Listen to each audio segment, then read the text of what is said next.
Hello student, welcome back to my YouTube channel. साथियों, यदि आप यूपी बोर्ड एग्ज़ाम पेपर देने जाने वाले हैं तो यह आपके लिए वेरी इंपॉर्टेंट क्वेश्चंस हैं जो कि प्रीवियस ईयर्स क्वेश्चंस हैं साथियों, जो आपके बोर्ड परीक्षा में पूछे गए हैं। आज की इस वीडियो में ऐसे प्रश्न बताऊंगा जो आपके 2026 में बहुविकल्पी प्रश्न 100% फंसेंगे। तो वीडियो के लास्ट तक बने रहिएगा। चलिए हम शुरू करते हैं। कक्षा 10 वालों के लिए हिंदी में 50+ ऐसे प्रीवियस क्वेश्चंस हैं जो कि मोस्ट इम्पॉर्टेंट एमसीक्यू है 2026 के लिए। जी हाँ साथियों, वीडियो के लास्ट तक बने रहिएगा, आपको 20 नंबर दिला ही देंगे। तो चलिए हम वीडियो की शुरुआत करते हैं। आपके सामने हमारा पहला प्रश्न है जो आपके एग्जाम में पूछे गए हैं प्रीवियस ईयर्स में। आपको हाईलाइटेड में आपको ये भी हम दिखाएंगे कि किस तरह से क्वेश्चन शब्द पूछे जाते हैं। जैसे अपठित बोध से प्रश्न कैसे आते हैं आपकी परीक्षा में, कक्षा 10 में हिंदी में। देखिए, कह रहा है कि पहला प्रश्न, अपठित गद्यांश का मुख्य उद्देश्य क्या होता है। तो आप ऐसे ही प्रश्न आते हैं क्योंकि आपको डायरेक्ट क्वेश्चन एग्जाम में एग्जामिनर नहीं देता। तो इसका मतलब क्या होगा कि कहानी सुनना, या लेखक का जीवन बताना, या समझ की जांच करना, या व्याकरण करना। तो साथियों, इसका सही उत्तर हो जाएगा समझ की जांच करना। अपठित गद्यांश का मुख्य उद्देश्य होता है समझ की जांच करना। साथियों, यह प्रीवियस ईयर्स में क्वेश्चंस पूछे गए हैं जो कि 2015 से 2025 तक ऐसे मैं प्रश्न आपको बताऊंगा कि जो कि बार बार एग्जाम में रिपीटेड हैं। तो वीडियो के लास्ट तक बने रहिएगा, क्योंकि मैं यह बार बार इसलिए बता रहा हूं क्योंकि यह बहुत इंपॉर्टेंट है 2026 के लिए। चलिए देखिए दूसरा प्रश्न हमारा क्या है। दूसरा प्रश्न है आपके सामने कि अपठित पद्यांशों में प्रस्तुत मुख्यतः किस प्रकार पर आधारित है। पद्यांश किस पर आधारित है, मुख्यतः किस पर आधारित है। छंद पर, या तुक पर, या भावार्थ पर, या कवि का जीवन पे आधारित होता है। तो इसका सही उत्तर हो जाएगा भावार्थ पर अपठित पद्यांश में प्रस्तुत मुख्यतः आधारित होते हैं। साथियों, अभी ये हम आपको हाईलाइट में बताएं, उसी से क्वेश्चन सभी हैं। तो देखिए, तीसरा प्रश्न है कि गद्यांश का उपयुक्त शीर्षक चुना जाता है किससे। कठिन शब्दों से, या मुख्य भाव से, या पंक्तियों की संख्या से, या लेखक के नाम से। तो इसका सही उत्तर हो जाएगा साथियों मुख्य भाव से गद्यांश का उपयुक्त शीर्षक चुना जाता है। चौथा प्रश्न क्या है साथियों आपके सामने कि अपठित गद्यांशों में निष्कर्ष का अर्थ क्या है। निष्कर्ष का अर्थ क्या है, शुरुआत, या उदाहरण, या सार, या प्रश्न। तो इसका सही उत्तर हो जाएगा ऑप्शन नंबर सी, सार। साथियों, अब देखिए खंड ब में जैसे हमारे प्रश्न के टाइटल अलग हैं कि किस तरह से अब प्रश्न पूछे जाएंगे। देखिए, अगला प्रश्न हमारा जैसे पूछा जाए कि व्याकरण से प्रश्न कैसे पूछे जाएंगे, सबसे ज्यादा पूछे गए प्रश्न कौन से हैं। देखिए, वह पुस्तक पढ़ रहा है में कौन सा काल है, भूतकाल, या भविष्यकाल, या वर्तमान, या निरंतर, या पूर्ण भूत। तो आपको इसका सही उत्तर बताना है। यदि आप वीडियो के लास्ट तक बने रहेंगे तो ज़्यादा आपके लिए इम्पोर्टेंट है, क्योंकि यह क्वेश्चन। तो इसका सही उत्तर हो जाएगा ऑप्शन नंबर सी, वर्तमान निरंतर। वर्तमान निरंतर वह बुक पढ़ रहा है, इसमें यही काल है। साथियों, आपके पास छठवां प्रश्न है कि राम ने आम खाया में कर्ता कौन है। आम, या खाया, या राम, या ने। तो इसका सही उत्तर हो जाएगा साथियों ऑप्शन सी, राम। राम क्या कर रहा है, आम खा रहा है, इसमें कर्ता हो जाएगा।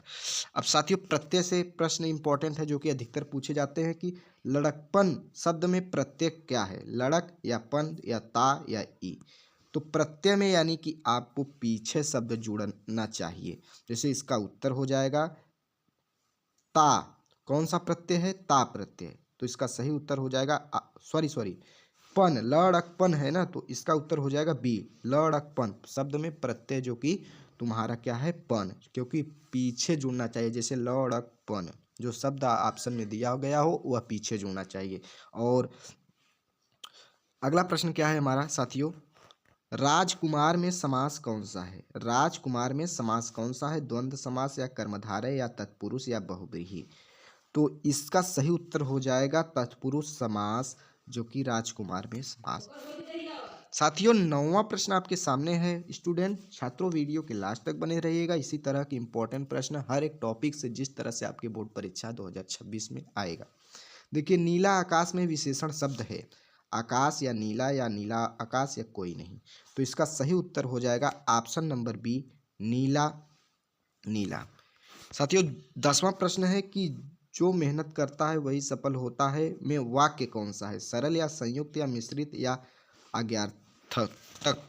तो इसका सही उत्तर हो जाएगा ऑप्शन नंबर सी, मिश्रित वाक्य है। 11 नंबर प्रश्न है कि काम किया गया वाक्य का वाच्य क्या है, कृत्यवाच्य या कर्मवाच्य या भाववाच्य या मिश्र। तो इसका सही उत्तर हो जाएगा ऑप्शन नंबर सी, भाववाच्य है, भाववाच्य। 12 नंबर प्रश्न है साथियों कि भारत माता में समास कौन सा है, तत्पुरुष या द्वंद्व या कर्मधारय या बहुब्रीहि। तो इसका सही उत्तर हो जाएगा ऑप्शन नंबर सी, कर्मधारय समास है भारत माता में।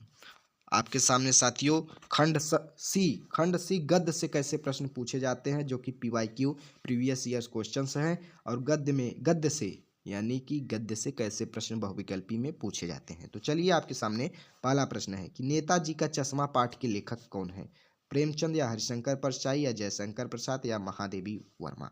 तो इसका सही उत्तर हो जाएगा साथियों option number B, Harishankar Parsai Netaji Chashma पाठ के लेखक हैं। क्योंकि यह प्रीवियस ईयर्स क्वेश्चंस है साथियों, क्योंकि यह रिपीटेड क्वेश्चंस है, वीडियो के लास्ट तक बने रहिए। देखिए, बाल गोविंद भगत किस गुण के प्रतीक हैं, किस गुण के प्रतीक है, या चालाकी या क्रोध या भक्ति व सादगी या धन। तो इसका सही उत्तर हो जाएगा ऑप्शन नंबर सी, भक्ति व सादगी। 15 नंबर प्रश्न है कि लखनवी अंदाज पाठ किस विषय पर आधारित है, राजनीति या युद्ध या तहजीब और व्यंग्य या शिक्षा। तो इसका सही उत्तर हो जाएगा ऑप्शन नंबर सी, तहजीब और व्यंग्य। 16 नंबर प्रश्न है साथियों कि मानवीय करुणा की दिव्य चमक पाठ का मुख्य संदेश क्या है। तो इसका सही उत्तर हो जाएगा ऑप्शन नंबर सी, मानवता। अगला प्रश्न है कि नेताजी का चश्मा पाठ व्यंग्य किस पर करता है, राजनीतिक पर या अंधभक्ति पर या दिखावे पे या गरीबी पर।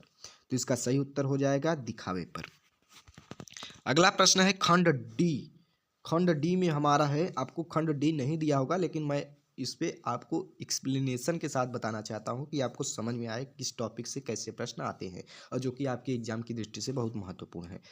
पद्य में कैसे पूछे जाते हैं प्रश्न, कविता में बार बार पूछे गए प्रश्न जो कि पद्य से रिलेटेड प्रश्न है कि सूरदास किस भक्ति धारा के कवि हैं, निर्गुण या सगुण या वीर या शांत।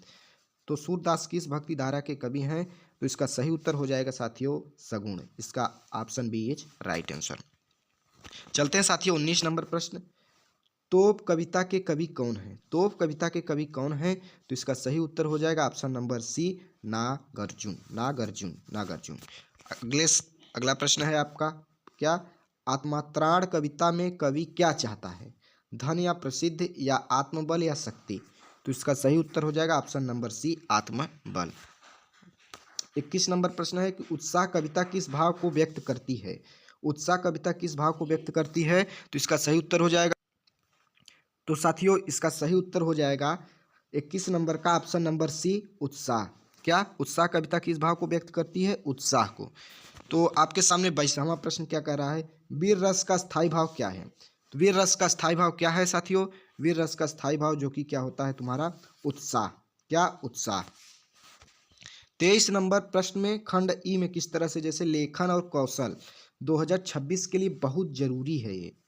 जी हाँ साथियों, क्योंकि इस समय पैटर्न जो बहुविकल्पीय प्रश्न का थोड़ा अजीब टाइप का क्वेश्चन पूछेगा एग्जाम में, क्योंकि यह रिपीटेड क्वेश्चन है ना, तो वही मैं लेकर आया हूँ जो आपके एग्जाम के लिए 2026 के लिए इम्पोर्टेंट है। देखिए, सूचना लेखन सबसे ऊपर लिखा जाता है दिनांक, विषय, संस्था का नाम या हस्ताक्षर। आपके हर एक टॉपिक से रिलेटेड क्वेश्चन है साथियों, जो कि आपकी एग्जाम की दृष्टि से महत्वपूर्ण है। सूचना लेखन में सबसे ऊपर क्या लिखा जाता है। देखिए, ऐसे तरह से क्वेश्चन पूछ लेगा एग्जामिनर, क्योंकि आपको हिंदी है तो हिंदी में कुछ भी पूछ सकता है, आपके ज्ञान के अनुसार। जिस तरह, जैसे आप 10 में हैं तो 10 के लेवल के अनुसार हिंदी में आपको किस तरह से क्वेश्चन पूछ सकता है, इसी तरह से आपके दिमाग टेस्ट करने के लिए। सूचना लेखन में सबसे ऊपर क्या लिखा जाता है। तो इसका सही उत्तर हो जाएगा संस्था का नाम।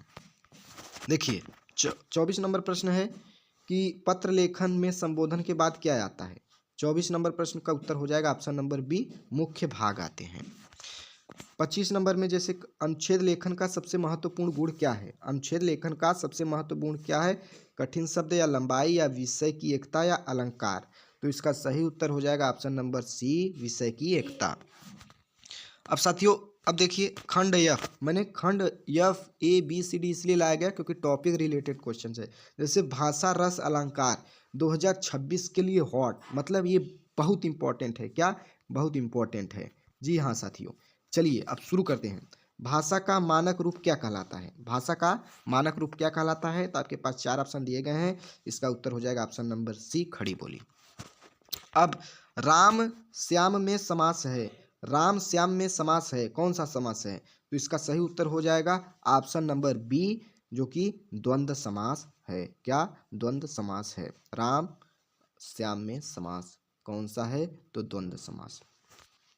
अब साथियों देखिए अगला प्रश्न हमारा क्या है, रस के कितने अंग होते हैं? रस के कितने अंग होते हैं? तो इसका सही उत्तर हो जाएगा ऑप्शन नंबर सी, 4 अंग होते हैं। अलंकार का शाब्दिक अर्थ क्या है? आपके सामने 29 नंबर प्रश्न है, अलंकार का शाब्दिक अर्थ क्या होता है? तो इसका सही उत्तर हो जाएगा सजावट। करुण रस का स्थायी भाव क्या है? करुण रस का स्थायी भाव क्या है? तो आपके पास 4 ऑप्शन दिया गया है। करुण रस का स्थायी भाव जो कि शोक होता है।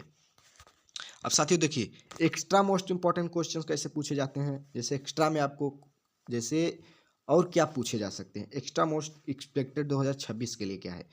बालपन में प्रत्यय कौन सा है? बालपन में प्रत्यय अभी हमने बताया आपको, प्रत्यय के लिए जो कि आपको पीछे जोड़ना होता है। तो 31 का हो जाएगा बी, पन। कमल कमल नयन, कमल नयन में समास कौन सा है? कमल नयन में समास कौन सा है? तो ऑप्शन नंबर सी हो जाएगा, बहुब्रीहि समास है। 33 नंबर प्रश्न है कि 33 नंबर क्या प्रश्न है साथियों, यहाँ पर देखिए 33 नंबर प्रश्न है हमारा कि वह गया में काल कौन सा है? वह गया में काल कौन सा है? तो इसका सही उत्तर हो जाएगा बी, भूतकाल, क्योंकि वह गया भूतकाल हो गया ये। खाना गया, खाया गया वाक्य क्या है? खाया गया वाक्य क्या है? कृत्यवाच्य, कर्मवाच्य, भाववाच्य या मिश्र? तो इसका सही उत्तर हो जाएगा ऑप्शन नंबर सी, भाववाच्य है। 35 नंबर का प्रश्न क्या कह रहा है साथियों? 35 नंबर के सच्चा मित्र में विशेषण कौन सा है? 35 नंबर का प्रश्न है कि सच्चा मित्र में विशेषण कौन सा है? तो इसका सही उत्तर हो जाएगा सच्चा, सच्चा। 36 नंबर प्रश्न है कि गद्य की भाषा होती है, गद्य की भाषा कैसी होती है? भाव प्रधान या विचार प्रधान या अलंकार प्रधान या छंद युक्त? तो इसका सही उत्तर हो जाएगा ऑप्शन नंबर बी, विचार प्रधान। कविता की भाषा होती है, कविता की भाषा कैसी होती है? तर्क प्रधान, विचार प्रधान या भाव प्रधान या साधारण? तो इसका सही उत्तर हो जाएगा ऑप्शन सी, भाव प्रधान होती है। देशभक्ति शब्द में समास कौन सा है? देशभक्ति शब्द में समास कौन सा है? तो इसका उत्तर हो जाएगा ऑप्शन नंबर बी, तत्पुरुष समास है। साथियों अब अगला प्रश्न हमारा 39 नंबर प्रश्न है कि पुस्तकालय में प्रत्यय है, पुस्तकालय में प्रत्यय है क्या? तो हमने बताया कि आलय, क्या? आलय। इसका सही उत्तर हो जाएगा आलय, क्योंकि प्रत्यय में आपको पीछे जोड़ना होता है। निबंध लेखन का मुख्य उद्देश्य क्या है? निबंध लेखन का मुख्य उद्देश्य क्या होता है? मनोरंजन या विषय का स्पष्ट विवेचना या कठिन शब्द या अलंकार? तो इसका सही उत्तर हो जाएगा विषय का स्पष्ट विवेचन। फाइनल में आपको बता दें कि फाइनल 10 एग्जाम ट्रैप क्वेश्चन जो कि आपके एग्जाम की दृष्टि से और ज़्यादा इंपॉर्टेंट है। देखिए विशेषण का सही उदाहरण क्या है? दौड़ना, लड़का, सुंदर या जल्दी? तो इसका सही उत्तर हो जाएगा ऑप्शन नंबर सी, जो कि सुंदर। विशेषण का सही शब्द है सुंदर। जब किसी की विशेषता बताई जाए, जैसे सुंदरता की विशेषता बताई जा रही है, तो इसलिए इसका विशेषण सुंदर हो जाएगा। 42 नंबर प्रश्न कि भारत महान है, इसमें कौन सा विशेषण है? भारत महान है में विशेषण कौन सा है? तो इसका सही उत्तर हो जाएगा ऑप्शन नंबर बी, महान एक विशेषण है। जो बोया जाता है वही काटा जाता है, तो इसको क्या कहेंगे? सरल या संयुक्त या मिश्रित या आज्ञार्थक? कौन सी इसमें मतलब कौन सा लैंग्वेज आप इसको सेटिस्फाई कर सकते हैं? जो बोया जाता है वही काटा जाता है, इसका अर्थ क्या है? तो इसका सही उत्तर हो जाएगा ऑप्शन नंबर सी, मिश्रित शब्द इसमें जोड़े गए हैं। राजपथ में समास कौन सा है? राजपथ में समास कौन सा है? द्वंद्व या तत्पुरुष या कर्मधारय या बहुब्रीहि? तो इसका सही उत्तर हो जाएगा 44 नंबर का सी, कर्मधारय। अब साथियों आपके सामने अगला प्रश्न है 45 नंबर प्रश्न कि रस का संबंध किससे होता है? तो इसका सही उत्तर हो जाएगा ऑप्शन नंबर बी, भाव से, भाव से। 46 नंबर प्रश्न आपके सामने है, वीर रस किससे जुड़ा है? वीर रस जानते हैं उत्साह से जुड़ा है। इसका उत्तर हो जाएगा 46 नंबर का सी। 47 नंबर प्रश्न है कि कविता में अलंकार का प्रयोग क्यों होता है? कठिन बनाने के लिए, सजावट के लिए, अर्थ स्पष्ट के लिए या नियम के लिए? तो इसका सही उत्तर हो जाएगा ऑप्शन नंबर बी, सजावट के लिए। 48 नंबर प्रश्न है, नारी सशक्तिकरण शब्द में समास कौन सा है? द्वंद्व, तत्पुरुष या कर्मधारय या बहुव्रीहि? तो इसका सही उत्तर हो जाएगा ऑप्शन नंबर बी, तत्पुरुष समास। सूचना लेखन की भाषा कैसी होती है? सूचना लेखन की भाषा कैसी होती है? भावुक, सरल व स्पष्ट या अलंकारिक या कठिन? तो इसका सही उत्तर हो जाएगा साथियों ऑप्शन नंबर बी, सरल व स्पष्ट। आज का लास्ट प्रश्न साथियों, जो कि आप इस प्रश्न के उत्तर का कमेंट में बताइए कि आप किस तरह से सोच सकते हैं। मैं लास्ट में एक ऐसा प्रश्न रखा हूँ कि यूपी बोर्ड हिंदी परीक्षा में सबसे ज़्यादा प्रश्न किससे आते हैं? केवल कविता से या केवल गद्य से या व्याकरण प्लस साहित्य से या केवल लेखन से? तो इसका उत्तर आप हमें कमेंट में बताइए कि आपको कैसा एनालिसिस आप करते हैं। आप कमेंट में इसका उत्तर बताइए साथियों। और आज की ये पहली वीडियो है, क्योंकि टॉप लेवल के क्वेश्चंस पहले ही वीडियो में दिया हूँ जो कि 2026 के लिए इम्पोर्टेंट है। ऐसे ही 2-4 वीडियो और दूंगा, यदि आप देख लेते हैं तो आपका 20 नंबर 100% पक्का हो जाएगा। आपको कहीं जाने की ज़रूरत नहीं है और हर एक सब्जेक्ट का आपको इसी तरह से 20 नंबर बहुविकल्पी में हम तैयार करवा देंगे। और बाकी और जिम्मेदारी लेते हैं क्या कि आपका अगला भी जो आएगा गद्य पद में वो भी इम्पोर्टेंट हम बता चुके हैं, जीवन परिचय चैनल पर अपलोड है, जाकर देख सकते हैं। तो उम्मीद है साथियों यह वीडियो आपको अच्छा लगा होगा। मिलते हैं नेक्स्ट वीडियो में ऐसे ही धमाकेदार टॉपिक के साथ और 2026 के लिए मोस्ट इंपॉर्टेंट क्वेश्चंस के साथ। जय हिंद, जय भारत।